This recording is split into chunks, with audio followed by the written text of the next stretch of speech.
सच्चा है, अच्छा है, चलो नीतीश कुमार के साथ चलें। नमस्कार, सिटी पोस्ट के इस खास पेशकश में आपका स्वागत है। ये नारा आपने सुना होगा, मुख्यमंत्री नीतीश कुमार से जुड़ा हुआ नारा है, यानी जेडीयू का चुनावी नारा है। और जेडीयू ने तो कई नारे गढ़े हैं हाल के दिनों में, लेकिन इसी नारे के साथ जेडीयू आगामी विधानसभा चुनाव की तैयारी में जुटने वाला है। जेडीयू का जो चुनावी अभियान है 15 मार्च से शुरू होगा, यानी होली के बाद शुरू होगा, और इसी नारे के साथ होगा, सच्चा है, अच्छा है, चलो नीतीश कुमार के साथ चलें। तो बीजेपी एक तरफ चुनाव अभियान में जुट गई है, जेपी नड्डा पटना पहुंच रहे हैं, दूसरी तरफ जेडीयू की तरफ से ऐलान कर दिया गया है कि 15 मार्च के बाद पार्टी भी चुनावी अभियान में जुट जाएगी और उसका चुनावी नारा होगा, सच्चा है, अच्छा है, चलो नीतीश कुमार के साथ चलें।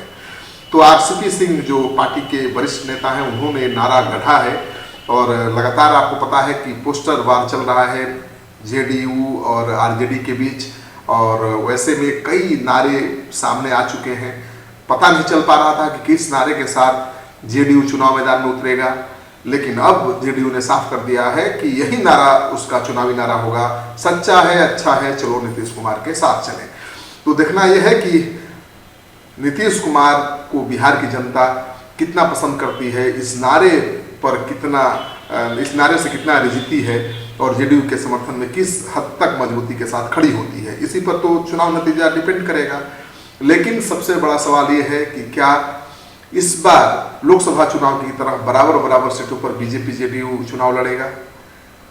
बिल्कुल नहीं। जिस तरह से बीजेपी को झारखंड में शिकस्त मिली है, दिल्ली के चुनाव में शिकस्त मिली है, उसके बाद बीजेपी दबाव में है और नीतीश कुमार पर दबाव बनाने की स्थिति में नहीं है। अब जिस तरह से बीजेपी के नेता लगातार मुख्यमंत्री की कुर्सी की मांग कर रहे थे, जिस तरह से बराबर सीटों पर चुनाव लड़ने की मांग उठा रहे थे, अब वो चुप्पी साध चुके हैं, क्योंकि नीतीश कुमार का अपर हैंड हो गया है। अब नीतीश कुमार के बलबूते ही, उनके सहारे ही बिहार में चुनाव जीतना है, क्योंकि विपक्ष भी कमजोर नहीं है, महागठबंधन की तैयारी भी चल रही है। और सबसे खास बात यह है कि इस बार चुनावी रणनीतिकार प्रशांत किशोर बीजेपी के साथ या जेडीयू के साथ नहीं है। वो चुनौती बन सकते हैं। प्रशांत किशोर बात बिहार के कार्यक्रम शुरू कर चुके हैं, और इस कार्यक्रम का मकसद है बिहार के करोड़ों युवाओं को अपने संगठन से जोड़ना और उनका चुनाव में इस्तेमाल करना। आप समझ ही सकते हैं कि उन युवाओं का इस्तेमाल चुनाव में किसको हराने के लिए और किसको जिताने के लिए करेंगे। किसको जिताने के लिए करेंगे ये तो अभी तय नहीं है, लेकिन जेडीयू को शिकस्त देने में कोई कोर कसर नहीं छोड़ेंगे, ये तो तय है। तो अब देखना है कि जेडीयू का जो ये नारा है, सच्चा है, अच्छा है, चलो नीतीश कुमार के साथ चलें, जेडीयू की नैया पार लगा पाता है कि नहीं। क्योंकि जेडीयू को ज़्यादा सीटें जरूर मिल जाएंगी गठबंधन में, क्योंकि अब बीजेपी दबाव बनाने की स्थिति में नहीं है। जेडीयू पहले की तरह बड़े भाई की भूमिका में भी आ जाएगा, लेकिन ज़्यादा सीट पर चुनाव लड़ने से जीत तय नहीं मानी जाती है। ज़्यादा सीट जीतना जरूरी होता है, और मुख्यमंत्री की कुर्सी पर अगर बने रहना है तो जेडीयू को बीजेपी से ज़्यादा सीटें जीतनी बहुत जरूरी है। क्योंकि जैसे ही जेडीयू से एक सीट भी ज़्यादा बीजेपी की आएगी, बीजेपी नीतीश कुमार को दबाव में लेने की कोशिश करेगी। लेकिन फिलहाल बीजेपी नीतीश कुमार पर दबाव बनाने की स्थिति में दिख नहीं रही है। और आज तो नीतीश कुमार पार्टी पदाधिकारियों के साथ एक अन्य मार्ग में बैठक भी कर रहे हैं।